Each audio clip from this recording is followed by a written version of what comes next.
ఆశాలను 4వ తరగతి ఉద్యోగులుగా గుర్తించి కనీస వేతనం 26,000 రూపాయలు చెల్లించాలని ఆశా వర్కర్స్ యూనియన్ జిల్లా గౌరవ అధ్యక్షురాలు జి బేబీరాణి డిమాండ్ చేశారు. నేషనల్ హెల్త్ మిషన్ ప్రారంభించి 20 ఏళ్లు పూర్తయిన సందర్భంగా కాకినాడ అంబేద్కర్ భవన్లో AP ASHA workers union CITU ఆధ్వర్యంలో ఎన్హెచ్ఎం ఆవిర్భావ దినోత్సవాన్ని నిర్వహించారు. ముందుగా అంబేద్కర్ చిత్రపటానికి సిఐటియు జిల్లా అధ్యక్షులు దుబ్బా శేషబాబ్జీ పూలమాలలు వేసి ప్రారంభించారు. ఈ సభకు ఆశా వర్కర్స్ యూనియన్ జిల్లా అధ్యక్షురాలు నర్ల ఈశ్వరి, మలక నాగలక్ష్మి, ఎం లక్ష్మి అధ్యక్షత వహించారు.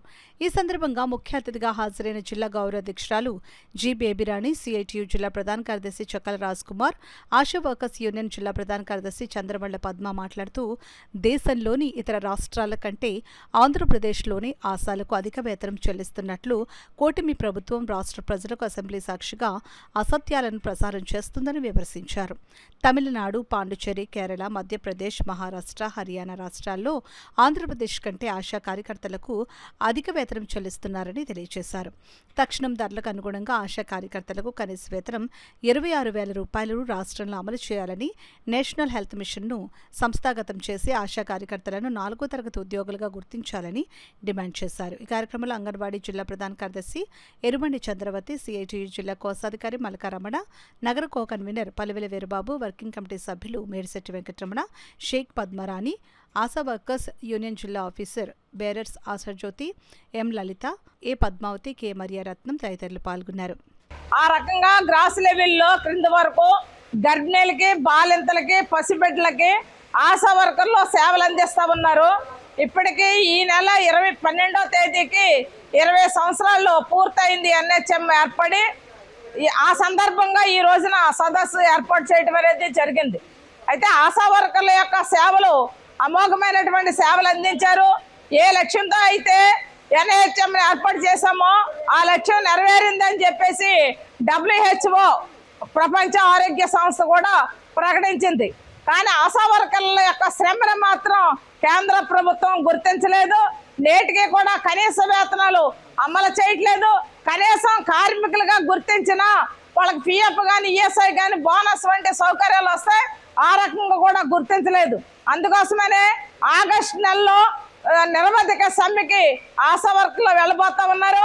ఇప్పటికైనా రాష్ట్ర ప్రభుత్వం ఆశాలకి కనీస వేతనాలు అమలు చేసి వాళ్ళకు ఉద్యోగ భద్రత కల్పించి మొత్తం అందరికీ పిఎఫ్, ఈఎస్ఐ, బోనస్ వంటి సౌకర్యాలు కల్పించాలి.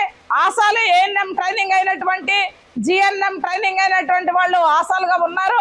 వాళ్ళందరికీ కూడా గుర్తించి ఆయా పోస్టులు ఇవ్వాలని చెప్పేసి డిమాండ్ చేస్తూ ఉన్నాం. వైద్య ఆరోగ్య సేవలు అందిస్తూ ప్రజల ఆరోగ్య పరిరక్షణ చూస్తూ క్రింది స్థాయిలో కీలక పాత్ర పోషిస్తున్న ఆశా వర్కర్లని ప్రపంచ ఆరోగ్య సంస్థ గుర్తించిన ప్రభుత్వాలు గుర్తించకపోవడం చాలా దురదృష్టకరం.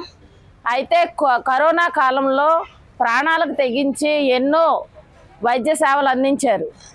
కానీ ఇంతవరకు కూడా ఆశా వర్కర్లకి కనీస వేతనం అందించలేదు. మొన్నే రాజ్యసభలో జేపీ నడ్డా గారు ఆశా వర్కర్లకి 21,000 ఇస్తానని ప్రకటన చేశారు. ఆ తెల్లారే మళ్ళీ ఆశా వర్కర్లకే పెంచే ఉద్దేశమే లేదని చెప్తా ఉన్నారు. అంటే క్రింది స్థాయిలో ప్రజల యొక్క ఆరోగ్య పరిరక్షణ చూస్తున్న ఆశా వర్కర్లని ప్రపంచ ఆరోగ్య సంస్థ గుర్తించిన ఇంతవరకు కేంద్ర ప్రభుత్వాలు గుర్తించకపోవడం చాలా దురదృష్టకరం.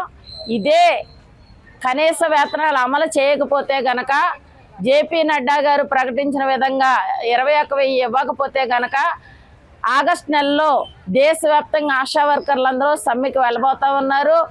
ప్రభుత్వాలు వెంటనే స్పందించాలని డిమాండ్ చేస్తా